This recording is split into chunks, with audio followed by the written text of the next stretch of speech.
The younger cousins run out the back door, ripping open their boxes and bouncing around the patio, throwing the tiny exploding poppers on the ground. Meanwhile, next to them, the uncles prepare to light the firecracker, hanging it from a corner of the patio roof before heading back inside. Ling stands inside the back door, watching. From behind them, two of their cousins, each a few years their junior, come to join Ling at the door. One of them, slightly taller than Ling, is wearing a purple velvet aoyai, her curly brown hair resting on her shoulders. The other, a head shorter than Ling, has her straight black hair tied halfway up, the front sections of it dyed lilac, and is wearing a red silk aoyai. The incarnation says to the cousins, "Remember when we used to love playing with these?" "Yes, I used to throw them at your feet," cousin number one says. Says cousin number two, "We bought them every time we went to Grand Century. It was a lot of fun." The incarnation replies, "What's stopping us from enjoying the fun now?" The three of them grin at each other, each grab a box of poppers from the bag on the kitchen table, and step out onto the patio to join their younger cousins in tossing poppers at the ground and each other's feet, laughing and shrieking all the while. One of the aunties stands up from the kitchen table and leans against the doorway. "Okay, kids, time for the firecrackers. Come on inside so your uncles can light it." The younger cousins, still shrieking, hop inside the house, followed by Ling and the older cousins, while one of the uncles goes back onto the patio with a torch in hand. In the kitchen, Ling, along with all of their cousins, aunties, uncles, mother, and grandmother, crowd against the glass door, watching. The uncle flicks on the torch, holds the flame to the fuse at the bottom, then, as it sparks, jogs inside the house to watch with everyone else. Within a few seconds, the firecrackers begin bursting, sounding and looking like gunfire with the sparks and the smoke, the red paper shells flying off in shreds. But the air also looks like the mouth of a dragon, flaming and smoking.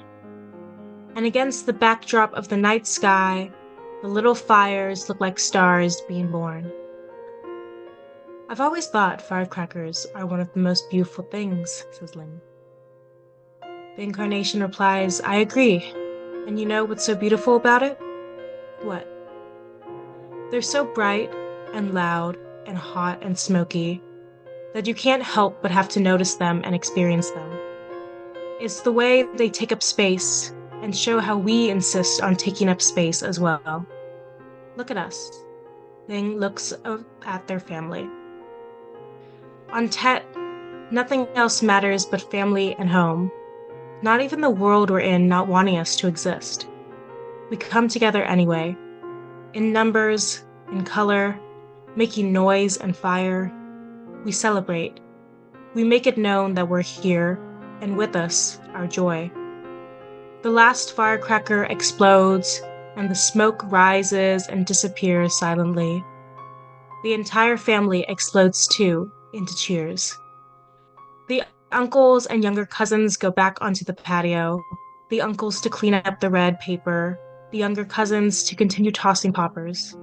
Ling feels a hand on their arm and looks to see their mother, who then hugs them, her chin over their shoulder. "Chukmung na moy, honey. I'm glad you came home for the new year." Ling hugs their mother back tightly as if they never want to let go, squeezing their eyes shut as tears well up in them. Says Ling, "Me too." And the incarnation simultaneously, "Me too." Hello, everyone. My name is Sarah Edmonds. I'm the editor-in-chief of For Page and Screen magazine. I'm here today with Kyla-Yen Giffin, author of Chinzoi, or Crossing Realms of Existence, Queering the Dream of Asia Futurism. Thank you so much for being here with me today. Awesome. Yeah. Thank you so much for inviting me. I'm happy to be here. Yeah, I'm so glad you could be here. I absolutely adore the screenplay. I've read it and I was like, I love everything about this. So I'm really excited for the chance to talk to you about it. If you could just kind of walk me through what inspired this. How did this come to be? Yeah, so as I'm sure is clear from the screenplay, it's got a lot of layers to it. So there's definitely many layers that led up to its creation. First of all, just the title. So Chin Doi, first off, is the Vietnamese phrase for transgender. And I found this title from an essay titled Fruits of the Future by Lee Thi Nguyen, published by the Asian American Writers Workshop in their online literary magazine, The Margins. And in their essay, Nguyen writes that Chinzoi, while meaning transgender, can also be counter-translated into meaning crossing realms of existence, hence Chinzoi or crossing realms of existence. And that just really struck me when I learned that. And I felt it was perfect for the screenplay. It embodies how transness is, this movement of gender, this movement and existence of queerness. But how also this could exist at the same time as this movement between worlds, this diasporic motion. And so I resonated a lot with that phrase. And so that's where the title comes from. And Chinzoi, so I wrote that in undergrad. And it's a combination of my experiences growing up in the Vietnamese American diaspora, as well as my dreams for the future of Vietnam and Vietnamese diasporas. I grew up in the Bay Area in California, and I moved to the greater Boston area for college, and I've been here since. And that transition really triggered a very deep and mournful exploration of many facets of my identity for me. Moving away from where I grew up for me was an escape from a very volatile upbringing, and a place and people that didn't really feel like home to me. But it was also a tearing away from the only home I'd ever known. So, there were a lot of mixed feelings that came from that.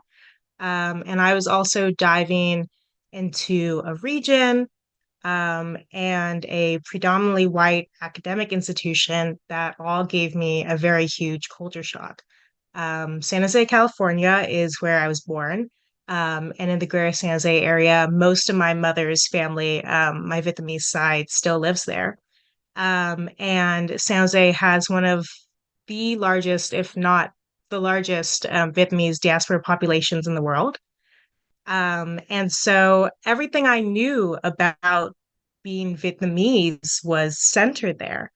So when I left and I came here, not having my Vietnamese family and their language and their culture around me meant that I really had to reassess and rediscover what being Vietnamese meant to me personally.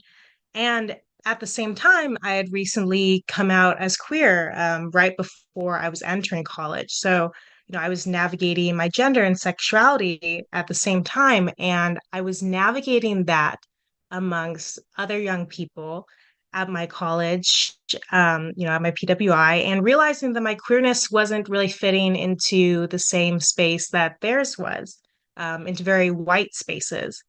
But at the same time, I was, trying to discover queerness in my Vietnamese identity where that hadn't been laid out for me before.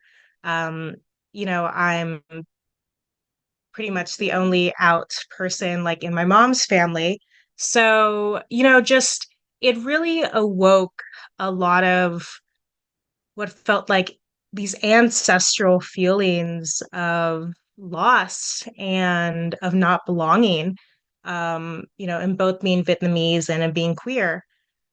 And I had to reckon with how this transition really awoke these very generational wounds of diaspora.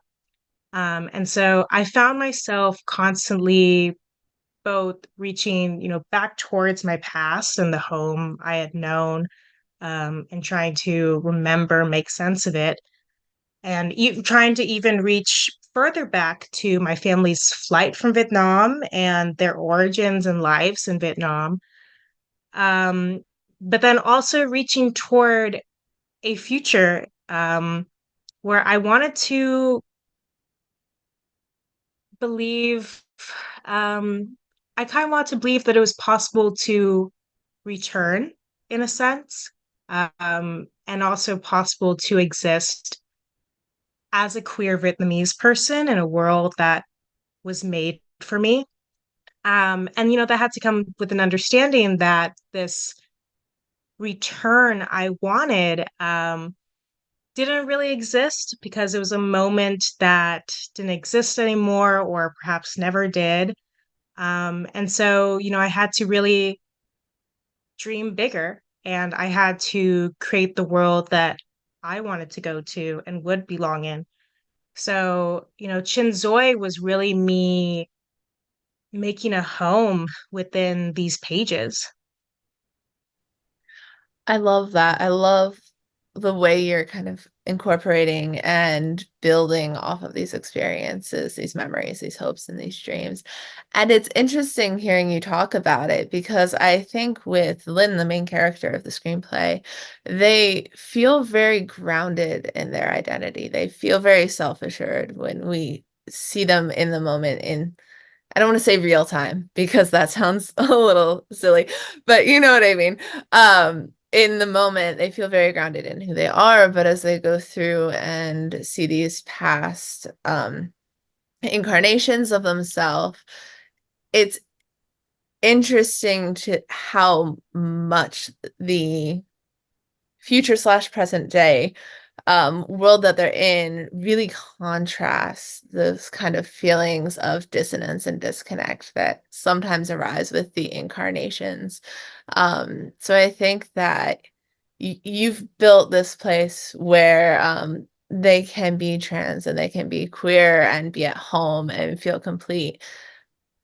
But having that really does kind of emphasize the moments where in the past where that couldn't be, where they couldn't exist like that in theory if they were there. And I love that. I think that's a really beautiful contrast that you've created. It makes it feel very poignant, these kind of happy, joyous community moments that Lynn gets in their present day compared to the others.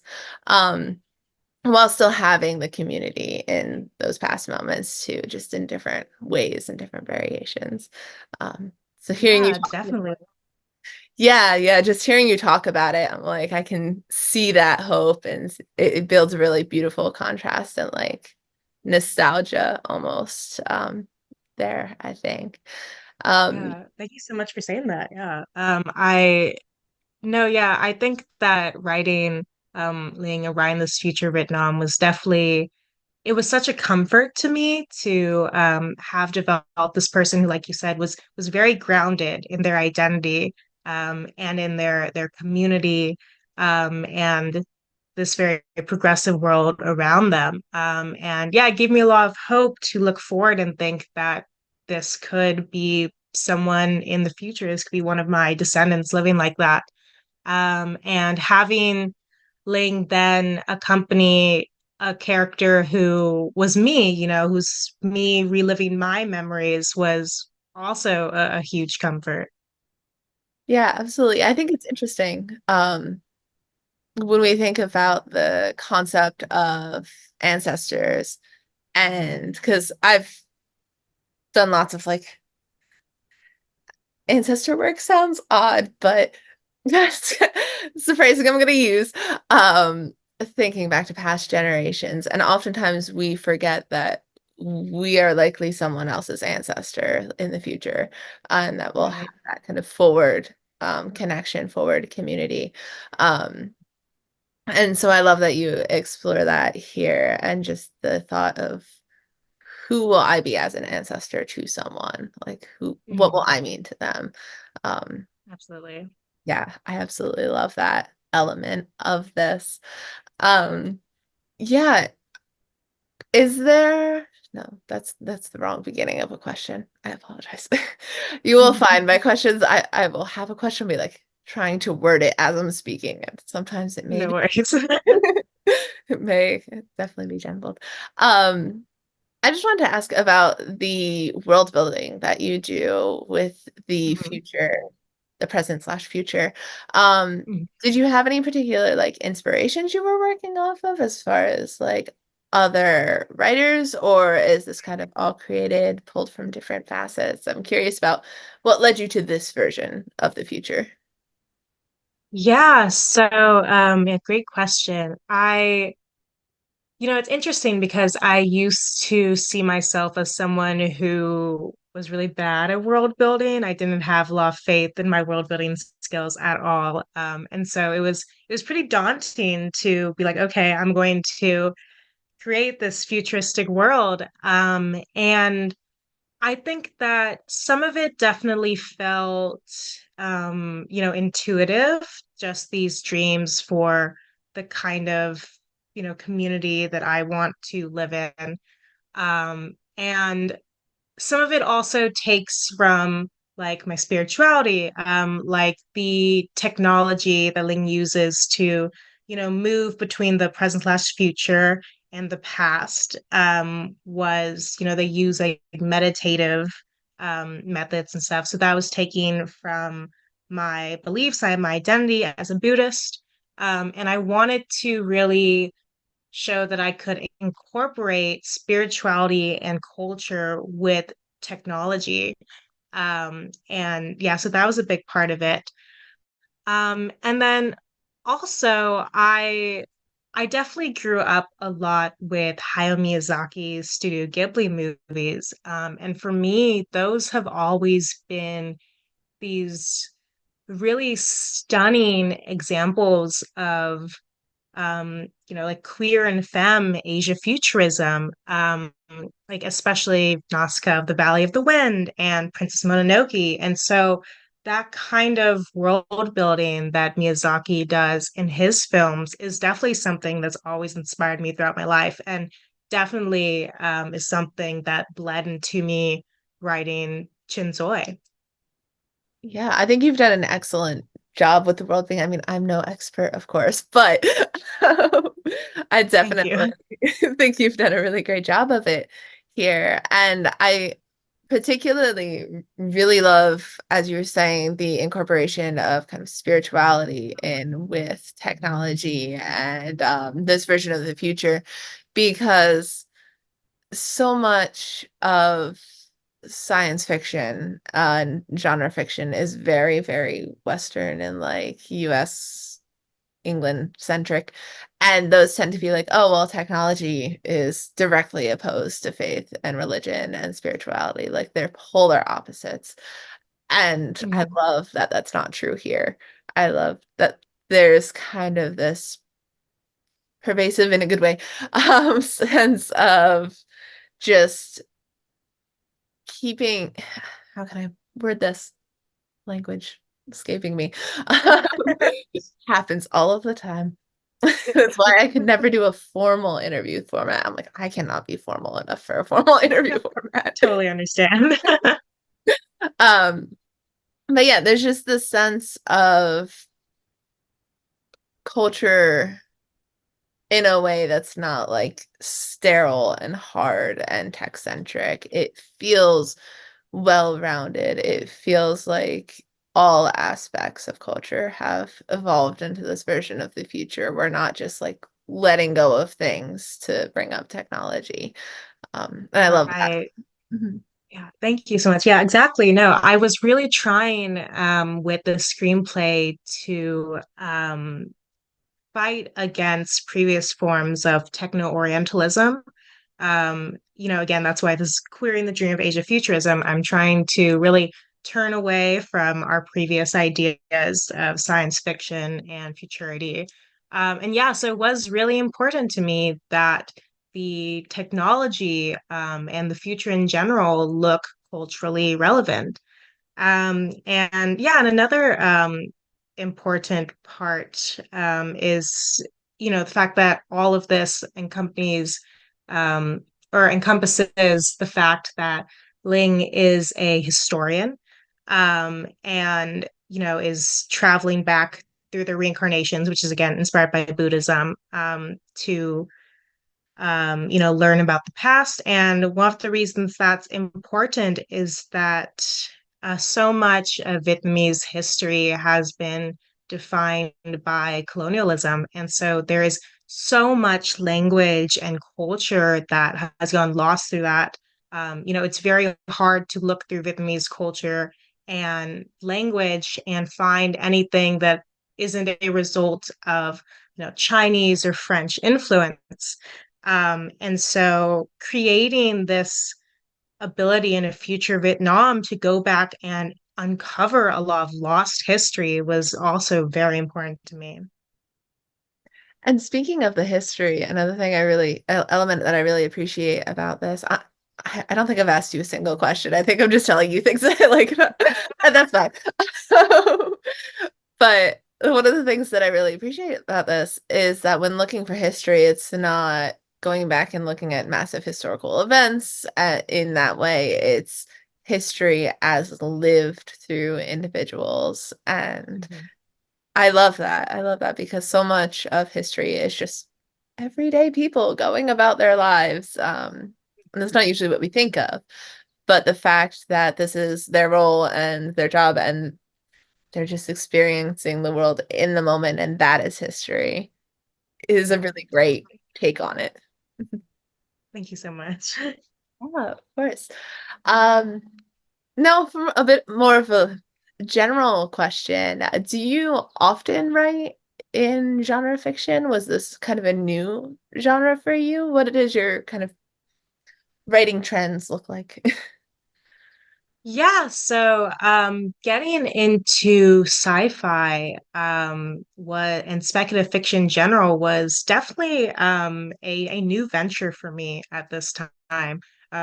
Like I said, I wasn't very confident in my world building skills before, and I tended to write, realistic fiction and things that were like strictly based on my life. And of course my life, goes into this, but yeah, this was really me challenging my imagination and my ability to write in a genre I hadn't really attempted before. And I'm really happy that I did because it's opened up speculative fiction for me so much. Like my writing has transformed to being pretty much mostly speculative fiction by now because of the screenplay, really. That's great. That's great. I mean, you've it's done an excellent job of it. So I'm sure that Thank what you. you're working on now, I'm sure it's great as well. Um, Now, did you start out as a screenwriter or did you move into screenwriting? How did you get into writing in general? There's like three questions in there, but Yeah, so this was really my only screenplay I've ever written. I wrote it as a final project for a class in my sophomore year of undergrad. It was a class on performing Asian American women on screen and scene.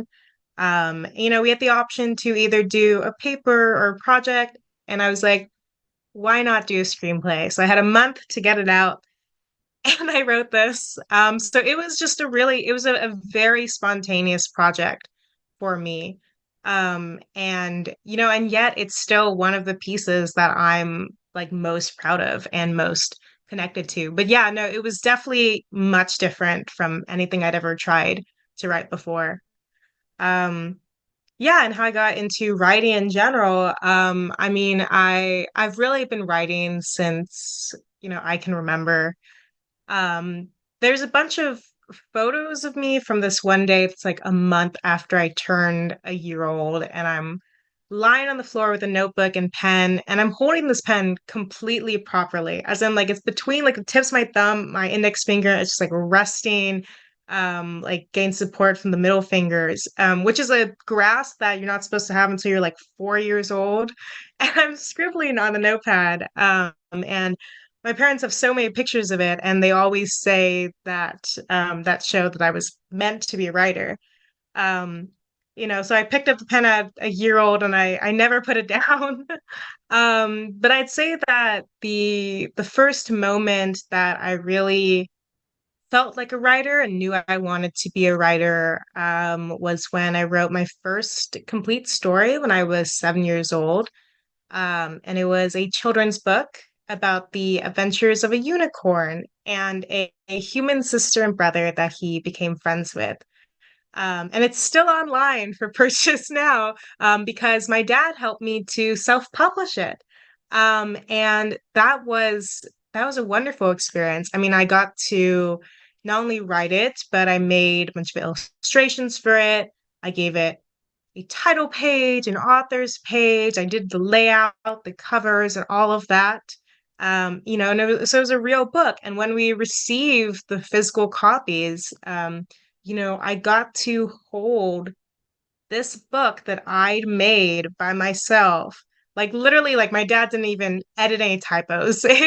And getting to hold that in my hands, it just it was such a magical feeling knowing that I had the power to create something so real. And I'd always, loved reading. I'd always loved books. And so knowing that I could make one myself was just like, wow, I can really do anything. And having that feeling that I could create, that feeling that I had this power was really important to me because, like I mentioned, I had, pretty volatile upbringing. There was, all sorts of trauma in my household. There was financial and job hardships, lots of loss, abuse, undiagnosed mental illnesses, just all sorts of things like that. And so overall, I didn't feel like I had a lot of autonomy or like I have the ability to control anything growing up. And my reality was definitely something I wanted to escape from a lot. And writing gave me that ability to escape, and it gave me the ability to create a new life for myself, and to create these worlds that I wanted to put myself into. I say that I was never a world builder, but like writing in general has always been a world building practice for me. Um, and it definitely showed me that nothing was impossible. Absolutely. Now, I definitely need you to tell us the title of that book so that our listeners can go find it if they want. The title is Unicorn's Adventure. I named the unicorn Unicorn, which, not very original name, but I love it. It's perfect. So yes, go find that. You heard it here. That's yeah, awesome. my very first publication. That's really great.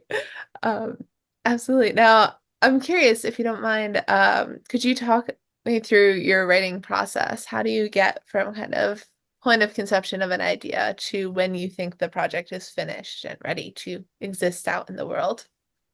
Yeah, I don't normally have a very structured writing process. I can be kind of all over the place. I so with fiction, yeah, fiction is definitely very chaotic, especially because I don't write large fiction pieces like super often, or I'll take like either a very long time to work on a big project, or like with Chin Zoy, I'll just knock it out in a month. So there's just like no real structure to that. And I'll very usually for fiction brainstorm like the whole plot from conception, just thinking about it, and I'll imagine scenes and just write those down. But the only way I can ever get out like a large fiction piece is if I just sit down and strap in and just get it out. So yeah, so for that, I'm still trying to figure out my process for fiction, no matter how much of it I've written. Um, and I also write a lot of poetry.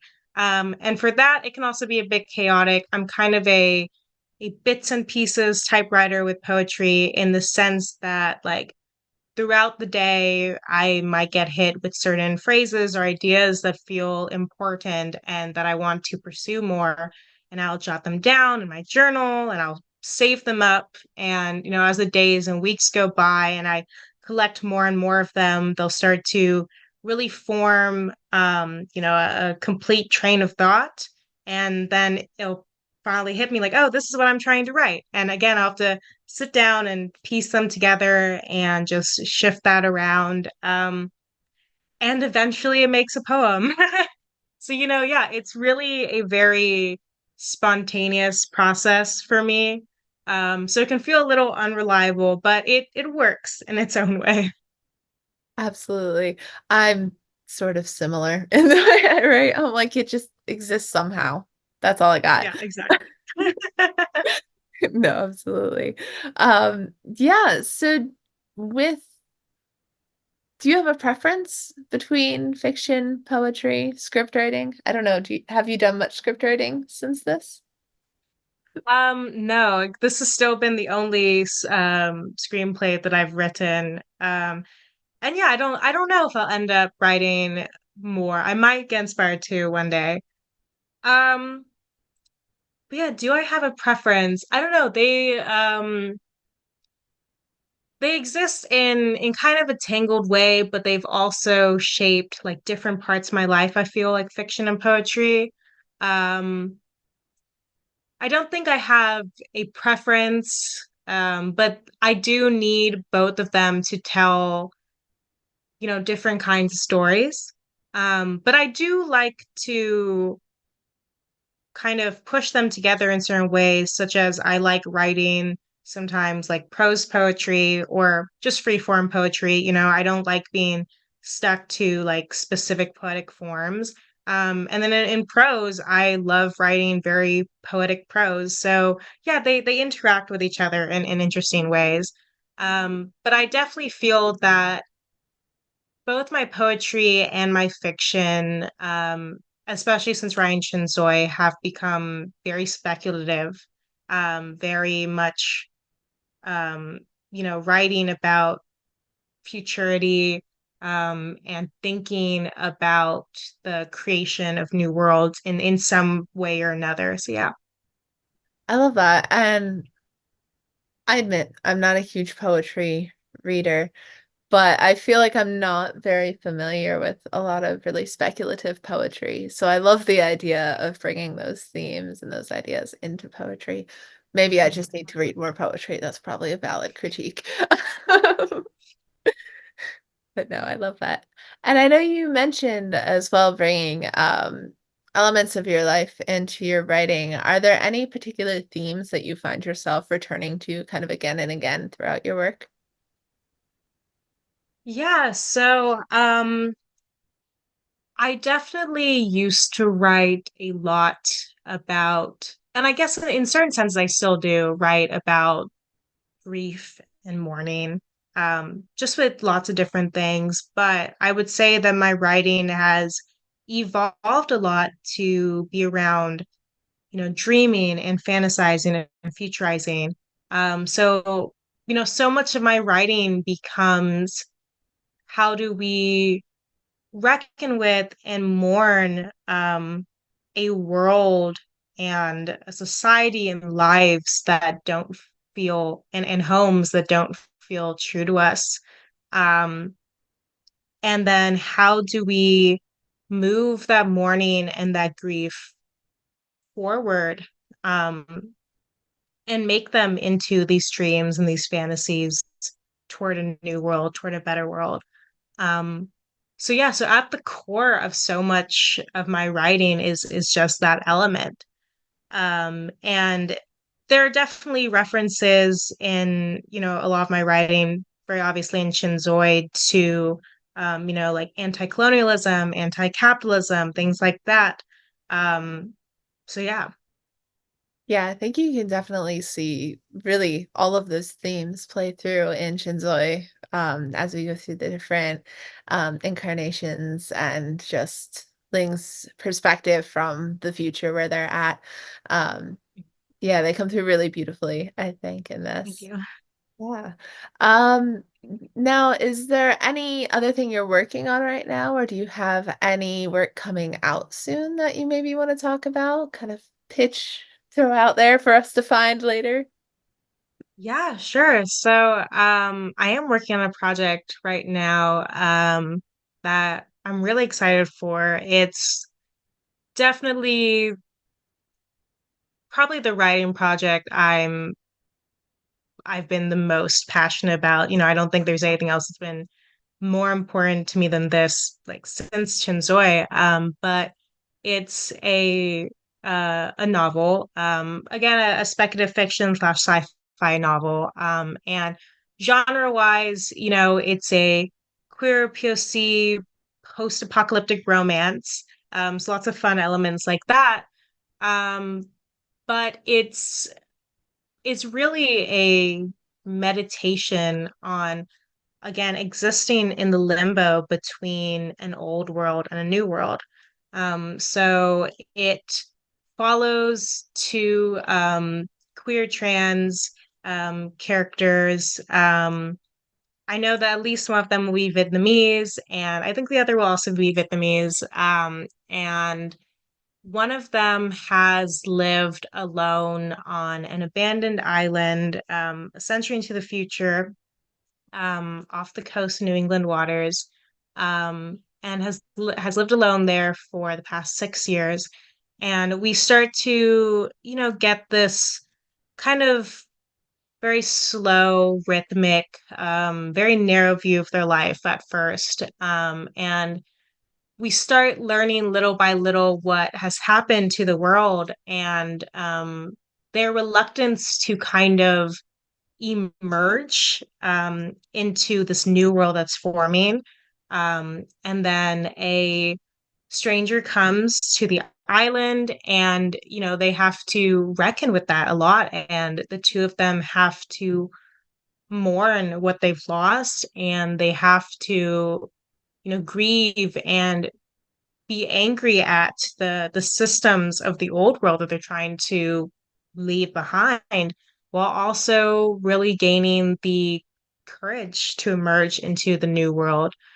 Um, and the reason I felt that this was an important story to write, is because I feel like so many of us often feel alone in that limbo. This novel, it'll give some background as to what this like old world that's died off looks like, but it'll never quite reveal what the new world is, and all of it just happens like on this island, just the two of them, in this isolation. Um, and it's really meant to be something that the reader feels can keep them company in those processes as we start moving slowly forward into a new world. Um, I think it can be very hard for us to imagine what that new world will be like, and how on earth we can possibly survive the world as it is now. Um, and so it's kind of, just meant to be this emblem of hope that we can make it through that transition. And that even though there will be, a lot of loss and isolation, that we can find love and we can find courage on the way there. That sounds really beautiful. Just the Thank you. whole arc and the story. That sounds fantastic. Whenever it is published, I'm not going to say if, I'm going to say when. Whenever it is published, I would like to know selfishly because I want to read it. Absolutely. Yes. Definitely. Yeah, I'd love to hear more about like what we can find that's out now. Mhm. Yeah. So I have a few different publications out right now. I have a poem called Koi Palace Dim Sum in Milpitas that is in Gasher Press's anthology titled Cherry Moon: Emerging Voices from the Asian Diaspora. And that came out in May 2023. And then I also have a prose poem titled Dream House. And this is a very speculative poem. It is This idea of a dream house is also kind of a dream world. So that was a very fun piece for me. And that is in Beyond Queer Words, fifth edition collection of stories, which came out January 2024. And I also have a couple forthcoming publications. I have a poem called Clay Figures that's going to come out onto the Amazon, which is an online publication, and then a short story called Poker Night with Ghosts, which is forthcoming in Vanguard Zine. And that will be a print and online zine, and it's for queer and femme Vietnamese and Vietnamese diaspora people. That's awesome. Congrats on all of those. That's so exciting. Thank you. Thank you Yeah. so much. Yeah, of course. And we will definitely um question. Sorry. Do you have a website that I could add link to that has all of this or Yeah, I do. I have a portfolio website. awesome, awesome. Well, yeah, I'll link that so all of our listeners will have an easy way to find your work and explore Awesome. everything. Great. Great. Yeah. Then I think that brings me to my last question. It's a bit of a cliche question, but I ask everybody. So if you could give any one piece of advice to writers out there, what would it be? Yeah, it's a good question. Honestly, sometimes I feel almost not qualified to give like advice on writing. It's weird. Like I feel passionate about and relatively good at writing like as an artist, but it's hard for me to think like, oh, how do I um like what expertise do I really have on writing to give people? Um but in thinking about it, kind of I guess related to that is I would say that I would advise writers to write more than just what you know. Like I was just saying that I feel like I don't know a lot about writing. Um, but I think that writing is all about challenging that. It's a practice of learning, of discovering, of creating. It's something that you use to really test your limits. Um, I was always told before to write what I know. But then at a certain point in my life, it was like, well, I want to write more than just what I know. And you absolutely should. You should use writing as an opportunity to know more. And write beyond what you think is possible. Um, that's really how I came to create Chinzoi and so many of my other speculative pieces is um, pushing the limits of my writing and what I thought I knew how to write and what I thought I was capable of writing. That's fantastic advice. I absolutely love that. Um, Thank you. yeah, thank you so much for that advice and for meeting with me, having this conversation. It's been really, really great getting to know you, getting to know more about your process and your writing. So thank you so much for doing this. Absolutely. Yeah. Thank you so much. It's been really great to talk about this with you.